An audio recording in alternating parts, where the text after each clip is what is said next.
नमस्कार दोस्तों, स्वागत है आपका मेरे चैनल पे। दोस्तों, जैसा कि आप जानते हैं कि हमारे दो नेबर हैं, चाइना और पाकिस्तान, और दोनों से ही इस समय हमारे रिलेशन ठीक नहीं है। वजह भी वे खुद ही हैं, उनकी पॉलिसीज ऐसी हैं। लेकिन फिर भी दोस्तों, इंडिया कितना तैयार है 2.5 फ्रंट वार के लिए, जिसके लिए हमेशा ही कहा जाता है कि हमें तैयार रहना चाहिए। और अब राफेल फाइटर जेट का भी बहुत गुणगान किया जा रहा है। ऐसे में दोस्तों, आज हम इसी के ऊपर चर्चा करेंगे। चलिए दोस्तों, शुरू करते हैं। तो दोस्तों, जैसा कि आप जानते हैं कि हमें 5 राफेल फाइटर जेट मिल चुके हैं और 31 और हमें मिलने हैं। लेकिन यूएस मीडिया के अंदर छपा एक आर्टिकल कहता है कि इन 36 फाइटर जेट से हमारी स्थिति के ऊपर कोई फर्क नहीं पड़ेगा। इंडिया अभी भी बहुत पीछे है और इसके अंदर डायरेक्टली वार्निंग दी गई है इंडिया को। और इसे 2 इंडियन एक्सपर्ट ने लिखा है। इनमें से एक का नाम है हर्षवी पंत और दूसरे का नाम है अंगद सिंह। ये दोनों ही ऑथर दोस्तों यूएस की ऑब्जर्वर रिसर्च फाउंडेशन के अंदर रिसर्च वर्क करते हैं। और एक इनमें से थिंक टैंक है और अंगद सिंह इसके प्रोजेक्ट कोऑर्डिनेटर है।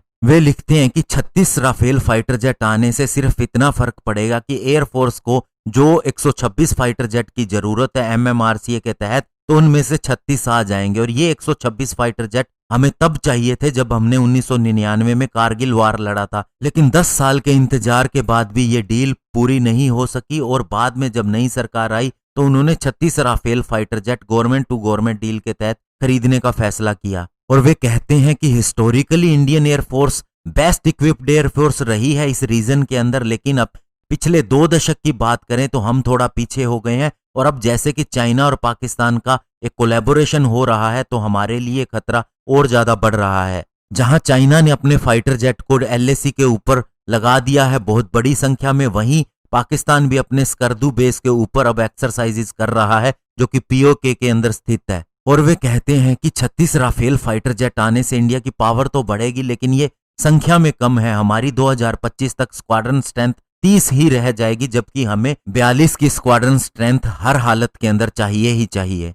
इसके अलावा दोस्तों, वे लिखते हैं कि 36 जेट आने से पावर ऑफ बैलेंस के अंदर इस रीजन के अंदर कोई फर्क नहीं पड़ेगा। चाइना ने अपने वेस्टर्न थिएटर कमांड के अंदर 200 फाइटर जेट बॉर्डर पे लगा रखे हैं। वहीं चाइना के अलावा पाकिस्तान की बात करें तो 350 फाइटर उसने इंडिया के अगेंस्ट लगा रखे हैं। लेकिन दोस्तों, ये बात सही नहीं है, क्योंकि इससे ज्यादा संख्या में फाइटर जेट इंडिया के पास भी हैं, ऐसी बात नहीं है। लेकिन ये जरूर है कि ऐसे फाइटर जेट हमें ज्यादा संख्या में चाहिए। वहीं इसमें यह भी लिखा गया है कि चाइना का काम रुकता है क्योंकि उसके बेसिस जो हैं वो इंडिया के बॉर्डर के नजदीक नहीं है, उसको प्रॉब्लम होती है। और पाकिस्तान की बात करें तो उसके कुछ एक ही ऐसे बेसिस हैं जो पूरी तरह से ऑपरेशन के अंदर हैं, बाकी के ऊपर बहुत सी रेस्ट्रिक्शन अभी भी है। लेकिन फ्यूचर में अगर कोई टेंशन की बात दिखती है तो वो ये है कि पाकिस्तान और चाइना अगर दोनों मिलकर इंडिया के ऊपर अटैक करते हैं तो अंत में जाके इंडिया को वे आउट नंबर कर सकते हैं और वहां हमारे लिए प्रॉब्लम शुरू हो सकती है। वहीं वे ये भी बताते हैं कि चाइना और पाकिस्तान दोनों के पास एरियल रिफ्यूलर टैंकर भी ज्यादा हैं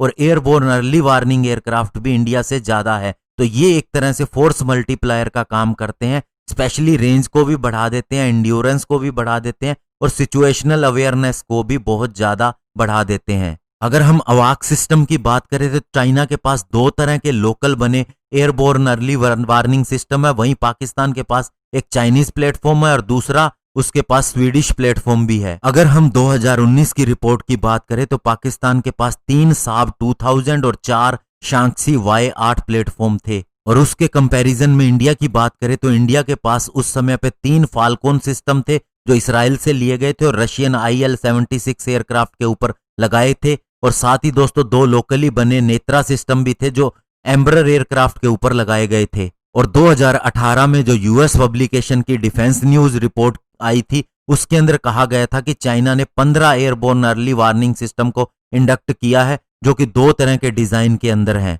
वहीं इंडिया के फ्यूचर प्लान की बात करें तो इंडिया अभी 2 और फाल्कन सिस्टम खरीदने जा रहा है $2 बिलियन के अंदर। वहीं Indian air force locally developed Netra को भी एयरबस A330 के ऊपर माउंट कर सकती है। वहीं अगर टैंकर की बात करें तो इंडिया के पास 6 Russian supplied IL-78 aerial refuelling tanker है। इसे इंडिया बढ़ा नहीं सका है, 2 बार कोशिश हुई है, A330 बेस्ड टैंकर सिलेक्ट भी किया गया लेकिन ये कॉन्ट्रैक्ट दोनों बार फेल हो गया। और वहीं दोस्तों एक यूएस थिंक टैंक की रिपोर्ट को देखे जो कि RAND कहलाती है, 2018 में आई थी। वो कहती है कि चाइना के पास 12 H-6U एरियल रिफ्यूलर है जो कि चाइना के ही H-6 बॉम्बर के डिजाइन से लिए गए हैं। हालांकि इनके अंदर फ्यूल कैरिंग कैपेसिटी IL-78 से कम है। वहीं चाइना के पास 3 IL-78 टैंकर भी है जो कि यूक्रेन से लिए गए हैं। और पाकिस्तान की बात करें तो पाकिस्तान के पास 4 IL-78 टैंकर एयरक्राफ्ट है जो उसने यूक्रेन से हासिल किए हैं। तो दोस्तों ऐसे में इंडिया को अन्य चीजों पर भी अपनी पावर को बढ़ाना होगा,